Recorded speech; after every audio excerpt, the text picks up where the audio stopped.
Hello everyone. आप सभी का स्वागत है आपके इस YouTube channel after infinity maths पर। अब तक हमने कॉम्प्लेक्स एनालिसिस की सीरीज में बहुत से क्वेश्चन देखे थे। लास्ट वीडियो हमने 2022 के क्वेश्चन अपलोड किए थे जो कि ल- गलती से 2013 का पेपर था जो वो सॉल्व हुआ था। आज मैं आपके सामने 2022 के क्वेश्चन डिस्कस करने वाला हूँ। तो एक बार वापस ध्यान से सुन लीजिए। जो 2022 के हमने क्वेश्चन सॉल्व किए थे वो 2022 के ना होकर के 2013 के क्वेश्चन थे। एक्चुअली मुझे भी नहीं पता था इसके बारे में, वो एक स्टूडेंट ने बताया तब पता लगा कि ये 2013 के क्वेश्चन है। 2022 के क्वेश्चन डिस्कस करने वाले हैं आज हम। देखिए, complex analysis analysis 2022 RU MSc entrance.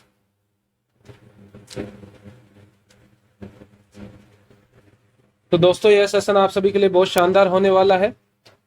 जो लोग CSIR नेट, गेट, सेट और RU MSc entrance, other university entrance exam की तैयारी कर रहे हैं उनके लिए ये बहुत हेल्पफुल होने वाला है। चलिए आज अब हम शुरू करते हैं हमारा सेशन। तो आज के सेशन में हमारे पास फर्स्ट क्वेश्चन दिया गया है, क्वेश्चन नंबर 70। इस क्वेश्चन में हमसे एग्जामिनर ने पूछा है,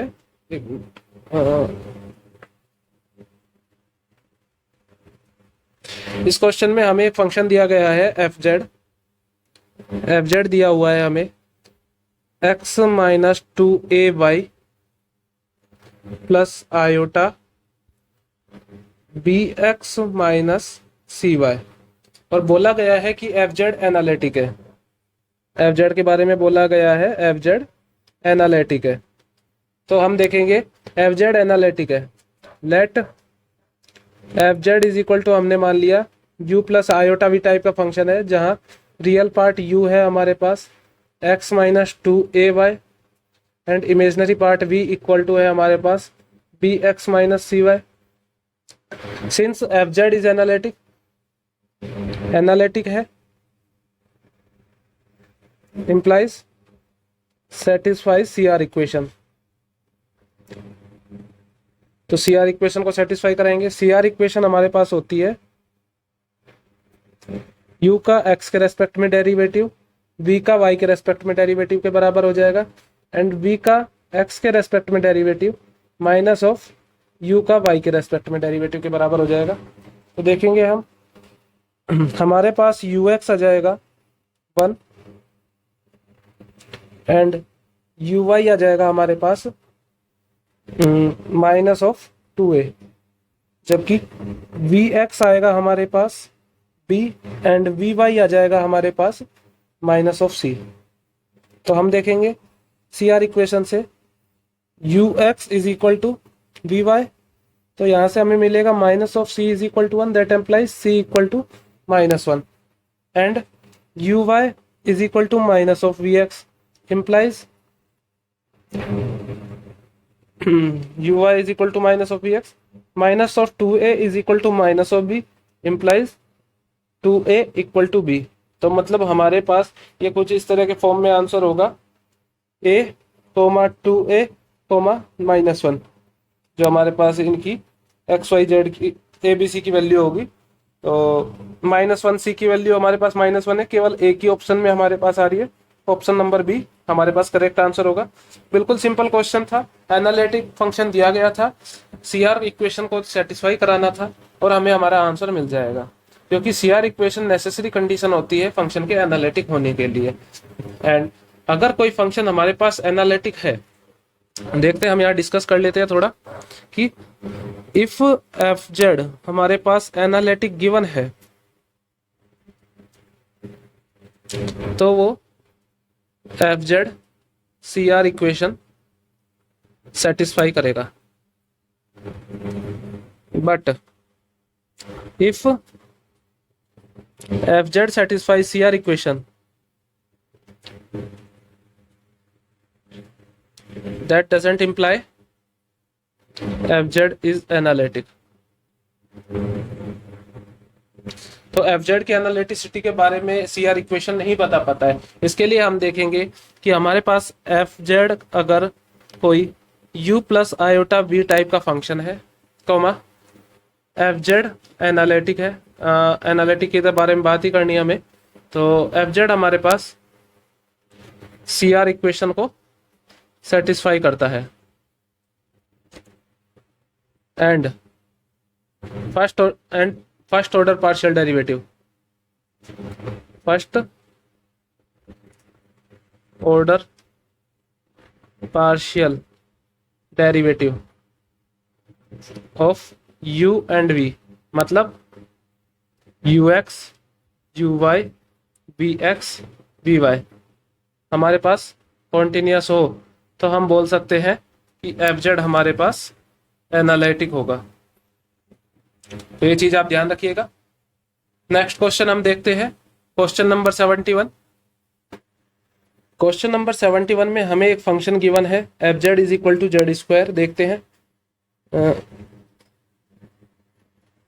F Z is equal to Z square हमें गिवन फंक्शन है, मोड जेड स्क्वायर है, हमें गिवन फंक्शन है और बोला गया है कि ये continuous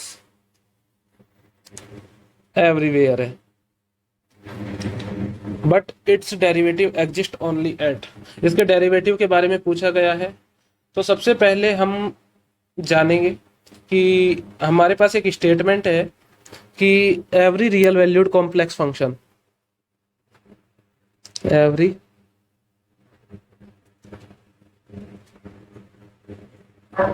complex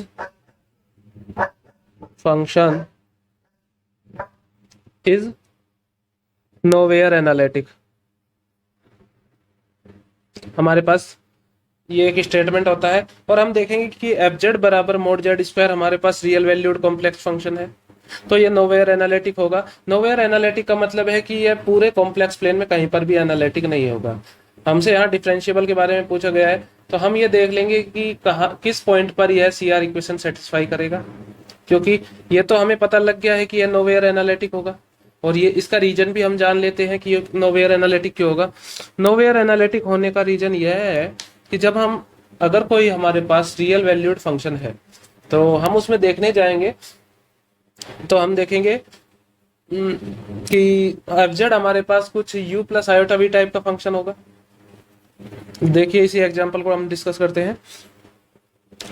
F Z is equal to हमारे पास u plus iota v type का होगा, जो कि हमारे पास हो गया X square plus Y square.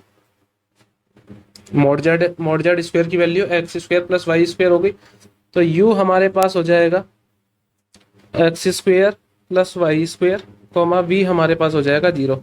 Since अगर हमें इसकी एनालिटिसिटी डिफरेंशिएबिलिटी के बारे में बात करते हैं, सबसे पहले हम एनालिटिसिटी के बारे में बात करते हैं, तो देखेंगे हम ux हमारे पास 2x हो गया, uy हमारे पास 2y हो गया, vx हमारे पास 0 हो गया एंड vy हमारे पास 0 हो गया। तो हम देखेंगे कि सारे पार्शियल डेरिवेटिव, इसके फर्स्ट ऑर्डर के पार्शियल डेरिवेटिव हमारे पास कॉन्टिन्यूअस है, कोई दिक्कत नहीं है इस चीज में। लेकिन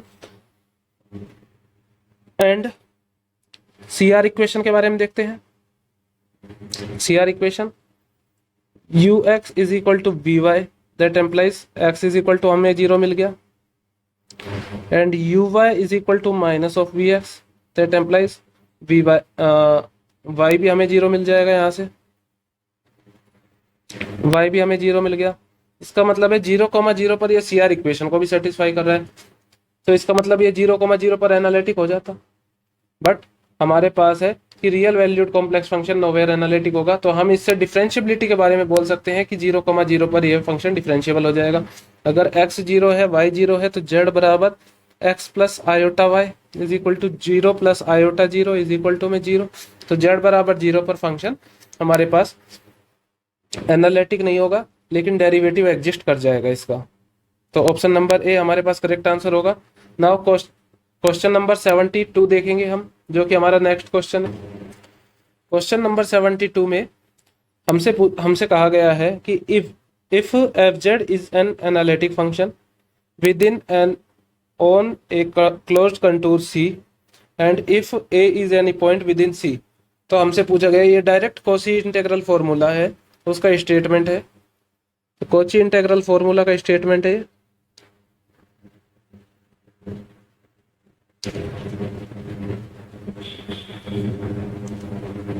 तो उस केस में हमारे पास हो जाता है F of a is equal to में 1/2 pi integration D Z into में F Z upon Z minus Z not.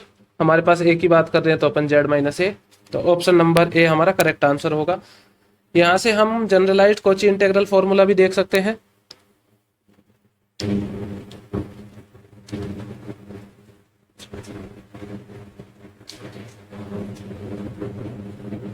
हमारे पास जनरलाइज्ड कॉची इंटीग्रल फॉर्मूला होता है कि F N eth prime of a is equal to में N factorial upon 2 pi integration over C F Z D Z upon Z minus a की power n+1।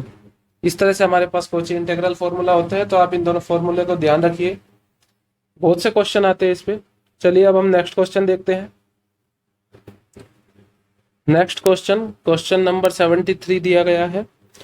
हमसे पूछा गया है कि एक ट्रांसफॉर्मेशन है W बराबर e⁻z और पूछा गया है कि image of imaginary axis in Z plane under the transformation.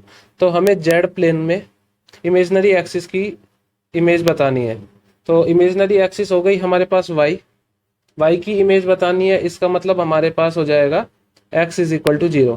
तो हमें x बराबर 0 की मैपिंग निकालनी है। कैसे? हमें इमेजनरी एक्सिस की इमेज बतानी है। इमेजनरी एक्सिस हमारे पास y एक्सिस हो गई। y एक्सिस की इक्वेशन हमारे पास होती है x बराबर 0। तो हमें x बराबर 0 की इमेज फाइंड करनी है। तो हम देखेंगे w हमारे पास होता है u plus iota v and z हमारे पास होता है x plus iota y। Since x is equal to 0 हो जाएगा हमारे पास, तो z इज इक्वल टू हमारे पास हो गया आयोटा y। तो अब हम देखेंगे w हमारे पास हो गया है e raise to power iota y। तो u plus iota v is equal to में cos y plus iota sine y। तब u is equal to cos y हो जाएगा, comma v is equal to में साइन y हो गया। And हम देखेंगे कि u square plus v square is equal to में cos square of y plus sine square of y which is equal to 1। तो ये हमारे पास u square plus v square is equal to 1 आ जाएगा। ये एक सर्किल की इक्वेशन है जिसका सेंटर 0 0 कोमा रेडियस हमारे पास 1 आ जाएगी। तो देख लीजिए कि w बराबर e⁻z जो ट्रांसफॉर्मेशन है वो इमेजनरी एक्सिस को w प्लेन के यूनिट सर्किल पर मैप करता है। तो ऑप्शन नंबर ए हमारे पास करेक्ट आंसर होगा। अगर कोई आपको डाउट हो तो आप कमेंट सेक्शन में जाके पूछ सकते हैं। तो हम नेक्स्ट क्वेश्चन देखते हैं। नेक्स्ट क्वेश्चन हमसे रेजिड्यू पूछा गया है। हमें एक फंक्शन गिवन है F Z is equal to Z minus Z upon 8 minus Z cube. अगर हम इसका फैक्टर करेंगे इसके, तो Z upon 2 minus Z into में 4 plus Z square plus 2z हमारे पास आ जाने वाला है माइनस ऑफ जेड अपॉन में जेड माइनस 2 इंटू में जेड प्लस 2 का स्क्वेयर हो गया। अब हमें z बराबर 2 पर रेजिड्यू फाइंड करना है, क्वेश्चन में दिया हुआ है। तो हम देखेंगे कि z बराबर 2 पर हमारे पास पोल है। पोल कैसा है? सिंपल पोल है। और पोल का अगर मान लो z बराबर z नोट पर एफ जेड है m ऑर्डर पोल, अगर m ऑर्डर का पोल होता है एफ जेड के पास, तब रेजिड्यू क्या होगा?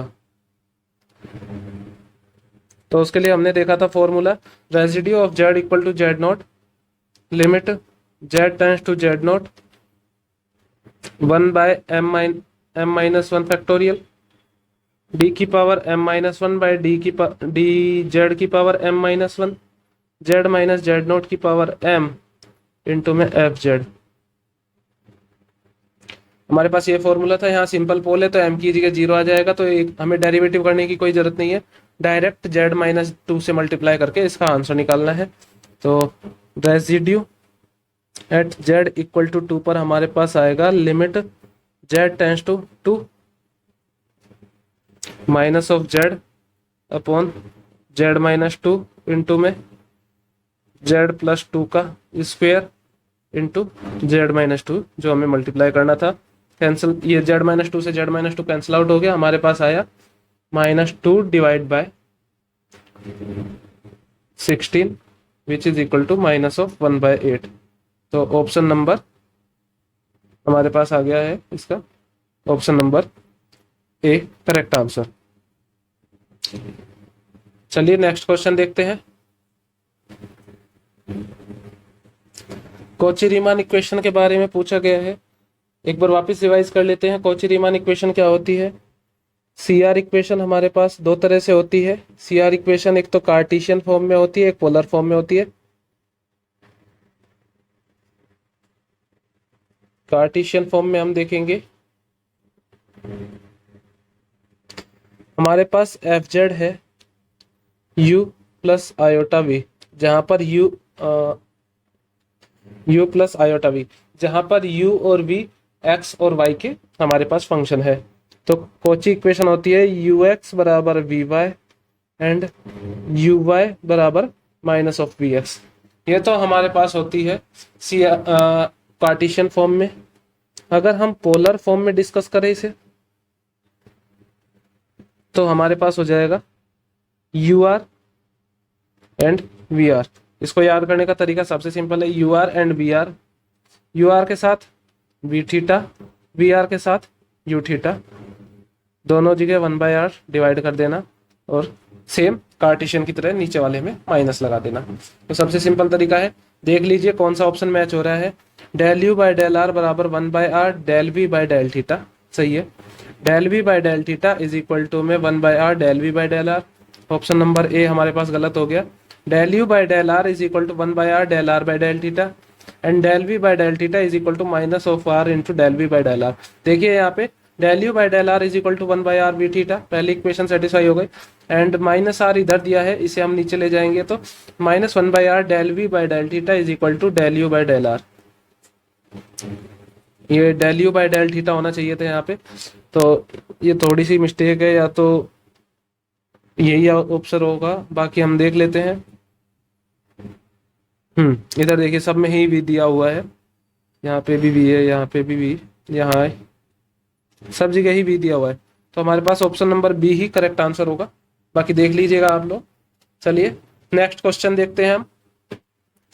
क्वेश्चन नंबर 76 में अभी हमने 76 कर रहे हैं। इससे पहले हमने अभी देखा था 72 नंबर क्वेश्चन, जहां पर हमने कॉची इंटीग्रल फॉर्मूला डिस्कस किया था। अभी हम आगे सेम कॉची इंटीग्रल फॉर्मूला का यूज करने वाले हैं कि हमारे पास एक इंटीग्रल की वैल्यू पूछी गई है, इंटीग्रल सी cos z upon z into D Z. इसकी हमसे वैल्यू पूछी गई है। और क्या पूछा गया है इसमें हमसे कहा गया है कि सी जो हमारे पास कर्व है mod z is equal to 1 है, गिवन कर्व, तो इसकी हमारे पास वैल्यू हो जाने वाली है 2πi इंटू में f at 0 which is equal to हमारे पास हो जाएगा 2πi इंटू में cos ऑफ 0। हमारे पास 2πi आंसर हो जाएगा, option number A correct answer. बिल्कुल सिंपल क्वेश्चन आते हैं, आप थोड़ा सा ध्यान से करेंगे तो क्वेश्चनों में कुछ भी नहीं है, आप आसानी से इन्हें सॉल्व कर सकते हैं और आसानी से साथ में बेहद जल्दी तरीके से इसे सॉल्व कर सकते हैं, जिससे आपको और क्वेश्चंस के लिए टाइम मिलेगा। सभी ट्रिकी क्वेश्चन आते हैं, कोई भी कैलकुलेटिव क्वेश्चन नहीं होता है। आप थोड़ा सा ट्रिक का यूज कीजिए, जस्ट हो जाएगा क्वेश्चन। चलिए नेक्स्ट क्वेश्चन देखते हैं। नेक्स्ट क्वेश्चन में हमें एफ जेड दिया गया है। F Z is equal to U plus iota V type का कोई फंक्शन है, जिसका रियल पार्ट हमसे यू दिया गया है, e raise to power X into में X cos Y minus Y of sine Y. इस तरह का क्वेश्चन हमने पहले भी देखा था, और मेरी बात माने तो आप इसे याद ही कर लीजिए कि अगर हमारे पास इस तरह का यू दिया हुआ है तो एफ जेड हमारे पास 100% Z E raise to power Z आने वाला है। और इसने आगे एफ जेड के बारे में ही पूछा है, नहीं एफ डैश जेड के बारे में पूछा है। तो एफ डैश जेड निकालना तो और भी टिपिकल हो जाएगा, क्योंकि आप यहाँ से पहले यू से वी निकालेंगे, फिर उन्हें मर्ज करके यू प्लस आयोटा वी की फॉर्म में लिखेंगे और एफ जेड फाइंड करेंगे। तो आप ये एक स्टैंडर्ड है, और आप देख भी सकते हैं फंक्शन को अप्रोक्सीमेट करने का तरीका कैसे है। ई रेस टू पावर एक्स तो ई रेस टू पावर जेड की वजह से आने ही वाला है। अब आप ऐसा एक फंक्शन देखिए कि कोस वाई के साथ एक्स आ जाए रियल पार्ट में, और साइन वाई के साथ माइनस वाई आ जाए, तो आयोटा से आयोटा मल्टीप्लाई होके तो नेगेटिव आ जाएगा, और यहाँ से एक्स कोस वाई और माइनस साइन वाई आ जाएगा। तो आप आसानी से इसे गैस भी कर सकते हैं और याद भी कर सकते हैं। तो हमारे पास एफ डैश जेड आ जाने वाला है Z plus 1 into E raise to power Z. तो ऑप्शन नंबर सी हमारे पास करेक्ट आंसर होगा। देखिए कितना मतलब देखने में कितना बड़ा क्वेश्चन लग रहा था, लेकिन जस्ट सेकंड का क्वेश्चन था ये, बहुत सिंपल क्वेश्चन है। तो आप अगर मान लो किसी क्वेश्चन को कर रहे हैं और आप लेंथी करते जा रहे हैं, तो इसका मतलब आप कहीं ना कहीं गलत डायरेक्शन में जा रहे हैं। ये एक और चीज है कि आप कंपटीशन एग्जाम में कोई भी क्वेश्चन सोल्व कर रहे हैं तो आप ज़्यादा टाइम नहीं लगेगा, और जो ज़्यादा टाइम टेकिंग है क्वेश्चन उनको आपको आइडेंटिफाई करना है और उन्हें उन क्वेश्चनों को पहले ही छोड़ देना है, क्योंकि वो टाइम टेकिंग होते हैं। तो वो आपके और क्वेश्चन को भी अटेम्प्ट करने के लिए बहुत दिक्कत दे सकते हैं। नेक्स्ट क्वेश्चन देखेंगे हम 78 नंबर। 78 नंबर क्वेश्चन में हमें कुछ नहीं बोला गया है, यह डायरेक्ट अगर हम देखें तो ल्यूवेल थ्योरम का स्टेटमेंट है। ल्यूवेल थ्योरम क्या होती है हमारे पास,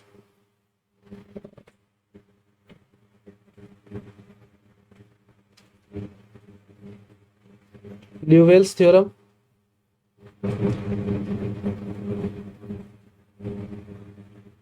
let fz be a complex analytic function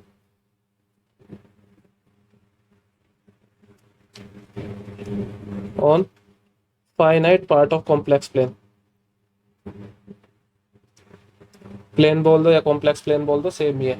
and mod of F Z is less than equal to M for all Z, then F Z is constant. इनने क्या बोला है कि एफ जेड हमारे पास किसी भी finite part of complex plane के फाइनाइट पार्ट पर, मतलब जेड की हर फाइनाइट वैल्यू के लिए एफ जेड हमारे पास एनालिटिक फंक्शन है, और F Z is less than equal to M. इसका मतलब है कि एफ जेड पूरे कॉम्प्लेक्स प्लेन पे हमारे पास बाउंडेड है। तो यही बोला गया है कि function F Z is analytic for all finite values of Z and bounded. Analytic plus bounded हमारे पास हो जाएगा F Z constant. F Z constant हो जाएगा तो इसका मतलब एफ जेड कोई हमारे पास फंक्शन सी टाइप का रहा होगा, तो एफ डैश जेड हमारे पास 0 हो जाएगा फॉर ऑल जेड। तो हमारे पास option number A correct answer हो जाएगा। सिंपल सा था, जस्ट आपको थ्योरम का स्टेटमेंट याद होना चाहिए था। तो मुश्किल से 5 सेकंड का क्वेश्चन है। Now question number 79, next question देखेंगे हम। नेक्स्ट क्वेश्चन 79 है, हमसे पूछा गया है limit z tends to 0 Z bar by Z की बताइए। तो हम देखेंगे कि z हमारे पास x प्लस आयोटा वाई होता है, एंड जेड बार हमारे पास हो जाएगा x माइनस आयोटा वाई। इस तरह का क्वेश्चन ये दूसरी या तीसरी बार पूछा जा रहा है, तो आप लोगों को आंसर भी याद हो चुका होगा। फिर भी आप मेथड देख लीजिए, क्योंकि वहां पे अगर आपको टाइम ही बचाना है तो आप सीधा ऑप्शन ही टिक करेंगे। इसका आंसर आने वाला है डजंट एग्जिस्ट। हम देख लेते हैं एक बार फिर भी। x इज इक्वल टू हमारे पास 0 है। हम यहाँ पर इसे सॉल्व करने के लिए 2 पाथ चूज करेंगे z बराबर 0 के लिए। z मतलब एक तो होगा हमारे पास पाथ 1, जिसमें हम x बराबर 0 लेंगे और y की तरफ 0 से जाएंगे। तो ओवरऑल हम z को 0 z से 0 की तरफ जा रहे हैं। एक हम लेंगे पाथ 2, जिसमें हम y बराबर 0 लेंगे और x टेंड्स टू 0। अगर दोनों से हमें लिमिट सेम मिल जाती है तब तो हम प्रूव करेंगे कि इसकी लिमिट एग्जिस्ट करेगी या नहीं। अगर अलग अलग मिलती है तो हम देखेंगे कि इसकी लिमिट एग्जिस्ट नहीं करेगी। तो देखिए हम देखते हैं, पाथ 1 से जाते हैं तो limit y tends to 0, x की जगह हम 0 पुट कर देंगे तो minus of iota Y upon iota Y which is equal to -1, and limit x tends to 0, y की जगह 0 पुट करने पर x by X which is equal to 1। तो हम देखेंगे कि 1 is not equal to -1, so limit doesn't exist. Simple सा question था। नेक्स्ट क्वेश्चन है हमारे पास क्वेश्चन नंबर 8। क्वेश्चन नंबर 80 में हमसे radius of convergence of power series के बारे में पूछा गया है। हमें एक पावर सीरीज दी हुई है, वो पावर सीरीज है 1 प्लस समेशन ऑफ z की पावर n बाय 2 की पावर n। एक बार के लिए हम 1 को नेग्लेक्ट कर देते हैं। तो हमारे पास अगर देखा जाए पावर सीरीज समेशन z की पावर n डिवाइडेड बाय 2 की पावर n है। हम देखेंगे a की पावर हमारे पास 1 बाय 2 की पावर n है। यहाँ पर A N is equal to हमारे पास 1 बाय 2 की पावर n है। तो 1 बाय आर हमारे पास रेडियस ऑफ कन्वर्जेंस का सूत्र होता है lim sup of n tends to infinity mod of A N की power 1 by n which is equal to में lim sup of n tends to infinity 1 by 2 raise to power n की power 1 by n which is equal to में 1 by 2। तो r हमारे पास हो जाएगा 2। तो ऑप्शन नंबर भी हमारे पास करेक्ट आंसर। तो आज हमने 2022 में आए हुए सभी क्वेश्चन देख लिए हैं। आशा करता हूं आपको सभी क्वेश्चन अच्छे से क्लियर हुए होंगे। आपके कॉम्प्लेक्स एनालिसिस के जितने भी डाउट है अब तक क्लियर हो चुके होंगे। अगर आपको कोई और क्वेश्चन में भी डाउट है तो आप कमेंट सेक्शन में पूछ सकते हैं। आप हमें मेल आईडी पर भी मेल करके पूछ सकते हैं। आपको अगर इस वीडियो का पीडीएफ चाहिए तो आप हमारे YouTube Telegram channel after infinity maths पर जाकर ज्वाइन हो सकते हैं। वहां पर आपको सभी वीडियो के पीडीएफ मिल जाएंगे। उस टेलीग्राम चैनल का लिंक मैंने इस यूट्यूब वीडियो के डिस्क्रिप्शन में दिया हुआ है, आप देख सकते हैं। आप अपनी डिफरेंशियल इक्वेशन के क्वेश्चन को अच्छे से कीजिए, कॉम्प्लेक्स एनालिसिस के क्वेश्चन को अच्छे से कीजिए। अभी देखते हैं नेक्स्ट सेशन में हम डिफरेंशियल कैलकुलस के या रियल एनालिसिस के भी काफी क्वेश्चन आते हैं, तो उन दोनों में से देखते हैं किसका। तो अगर आपको कोई और टॉपिक में डाउट है तो आप कमेंट सेक्शन में बता सकते हैं कि आप इस टॉपिक से रिलेटेड लाइए, तो वो भी देख सकते हैं हम। ठीक है, फिर मिलते हैं हम। आप अपनी तैयारी करते रहिए। धन्यवाद।